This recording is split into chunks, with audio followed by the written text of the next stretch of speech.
Wabarakatuh. Alhamdulillah wa syukrulillah wa la hawla wa la quwata illa billah. Allahumma salli wa sallim wa barik ala sayyidina Muhammadin Rasulillah wa ala alihi wa sahbihi wa mawalah. Yang saya hormati Prof. Widodo, Rektor Universitas Brawijaya yang sudah jauh-jauh dari Malang, kerso hadir atas undangan kami di acara Seminar Nasional Pendidikan. Pak Rektor, Pak Wakil Rektor dan Pak Rasmadi selaku Pak Dinas Pendidikan, Bapak Ibu Kepala Sekolah yang hadir, Ketua BPP dan seluruh mahasiswa-mahasiswi, tamu undangan yang berbahagia. Saya tidak lama Pak Jalil sebagai moderator karena saya hanya pelengkap penderita saja. Tidak sampai banyak. Tema menuju Bojonegoro sebagai kota pendidikan itu bagian dari merawat optimisme sebenarnya. Kalau tadi disebut ada 20 miliar yang tidak terserap itu saya agak kaget juga itu. Umpama dikasihkan Unugiri itu sudah jadi world class university itu. Untuk kita kelola 20 miliar itu.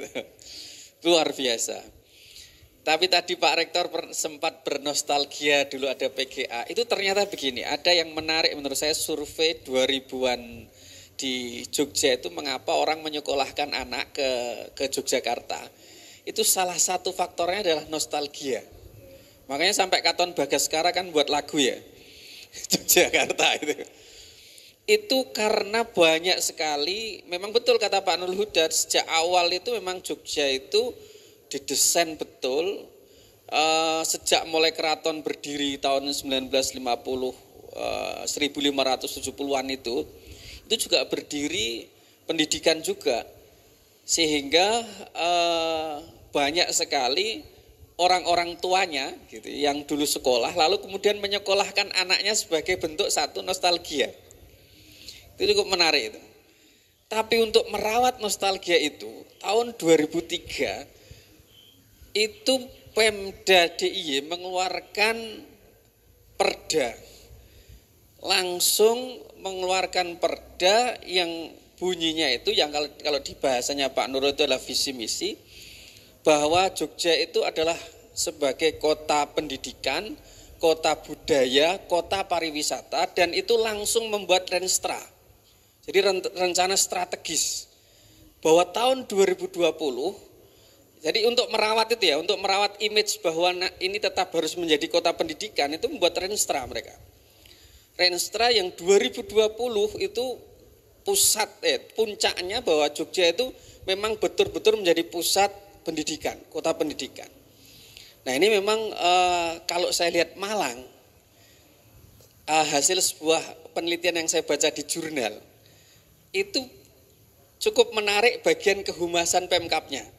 Masyarakatnya itu enggak begitu peduli, tapi humas Pemkapnya peduli sekali Pak.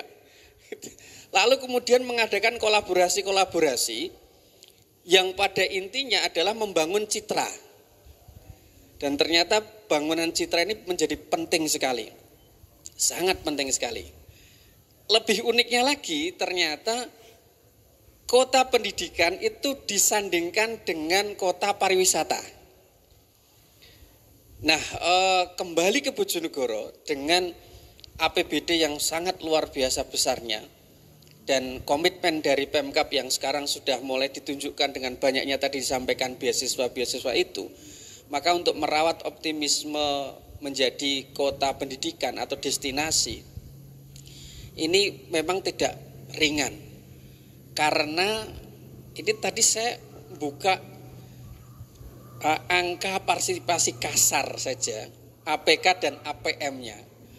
Tahun 2021 Bojonegoro itu tidak sampai 95%. Yang 92,84% itu hanya SMA. SMP 2021 APK, angka partisipasi kasarnya itu hanya 64,11. APM-nya 50,12%. Untuk SDMI itu APK-nya 69,99. Kemudian APM-nya 66,26. PAUD APK ada 74,65, tapi APM-nya kosong, nggak ada datanya. Nah ini kan berarti ada hasil penelitian apakah benar bahwa justru kota-kota penghasil minyak yang besar itu IPM-nya rendah. Indeks pembangunan manusianya itu rendah. Itu why gitu pertanyaannya. Kenapa begitu? Jadi berarti kan tugasnya sangat berat sekali untuk mengangkat itu. Dan ini kita tuh blessing mendapatkan rahmat yang luar biasa dengan hadirnya minyak itu, dengan angka yang sekian triliun itu, memang betul-betul kalau Nyun Sewu jauh sekali dibandingkan dengan luar Jawa. Itu kemarin kalau misalkan menjenengan tadi menyampaikan bahwa tidak ada indikator pendidikan menurut pemerintah, saya pernah membaca tahun 2013-an. Itu ada indikator diantaranya angka tuna aksara, uji kompetensi guru, kemudian indeks pembangunan manusia, itu ada termasuk dengan akreditasi. Nah itu rata-rata kan yang di bawah itu adalah luar Jawa. Kenapa diantaranya, saya membaca itu agak unik. Ada daerah di luar Jawa yang rendah pendidikannya, ternyata mengalokasikannya pemerintahnya itu hanya 6, sekian persen dari APBD-nya, sehingga kemudian untuk kemudian mengangkat SDM-nya menjadi berat sekali. Nah kita bersyukur sekali dengan melihat geliat yang sedemikian rupa di Bojonegoro ini, maka merawat optimisme menurut saya memang tugas yang sangat berat, tidak hanya tugas pemerintah saja, tetapi juga stakeholdernya. Karena kalau saya baca dari historisnya Jogja atau juga Malang, betapa kemudian komitmen tadi yang jangan sebut itu juga harus ada pada tidak hanya pemangku kebijakan tetapi juga publik. Artinya masing-masing individu masyarakatnya. Lalu kemudian itu bisa benar-benar terimplementasikan untuk komitmen dia tadi, kontinuitas menjaga agar supaya kemudian bisa sampai pada tujuan sebagai kota pendidikan, itu yang sering kemudian berat, sering terputus. Nah, rupa-rupanya Jogja itu mampu mengiring itu, termasuk mungkin Malang. Yang kedua ini saya baca mengapa kemudian orang tua banyak menyekolahkan ke misalkan Malang atau kemudian ke Jogja. Hasil surveinya karena image. Nah image itu, citra itu tidak akan mungkin bisa langgeng kalau kemudian, mohon maaf, kalau kemudian realitanya tidak seperti yang dicitrakan. Artinya orang kemudian menjadi kecewa. Kalau sudah kecewa itu satu kali untuk istilah branding itu berat sekali gitu ya. Untuk branding berat sekali. Misalkan pariwisata tujuan destinasi A, di branding sedemikian rupa, orang sampai sana. Ini Pak Nur Husin pernah merasakan begitu Pak. Opong, ini bahasanya kan gitu, suka sekali kalau ngomong. Aku tuh teko kono opong, bahasanya gitu. Pak Yai Nur Husin kan ngomong kan bloko suto, nek semetu opong gitu.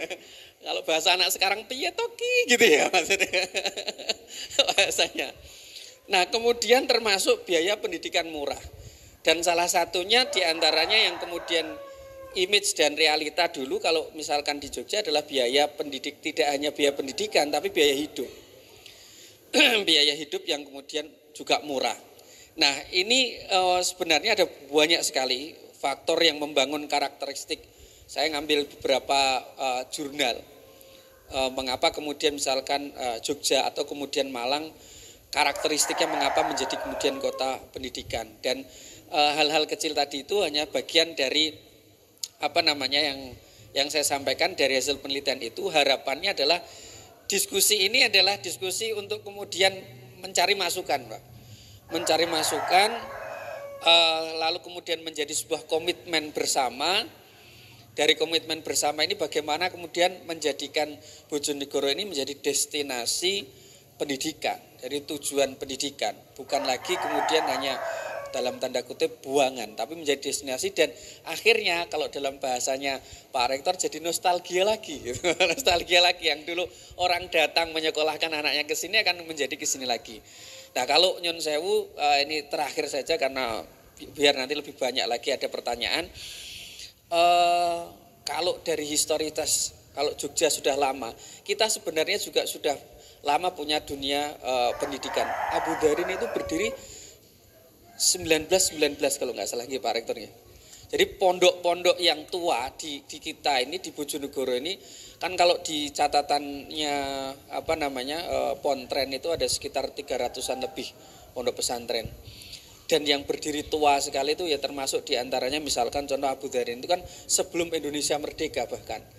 Artinya bahwa sesungguhnya bahwa proses pendidikan itu juga punya histori yang juga panjang. Kalau kerajaan Bojonegoro juga termasuk diantara yang selalu dilewati atau ditempati lah bahasa nanti menjadi perdebatan para sejarawan. Tetapi paling tidak punya sejarah yang juga tidak kalah lah katakanlah begitu. Nah, tentu tidak bisa apple to apple membandingkan dengan Yogyakarta. Tetapi itu tadi bahwa terakhir yang terpenting itu saya membaca hasil penelitian itu salah satu yang seperti yang disampaikan Prof. Widodo, karakter masyarakat, budaya, value-nya, nilainya itu yang kemudian masih bertahan. Misalkan di Jogja itu hasil penelitian itu masih bertahan. Jadi bagaimana masyarakatnya bisa berbaur dengan masyarakat luar, bagaimana mereka kemudian masih kalau ada orang melakukan perbuatan buruk, kontrol sosialnya masih kemudian jalan. Nah itu yang dirawat.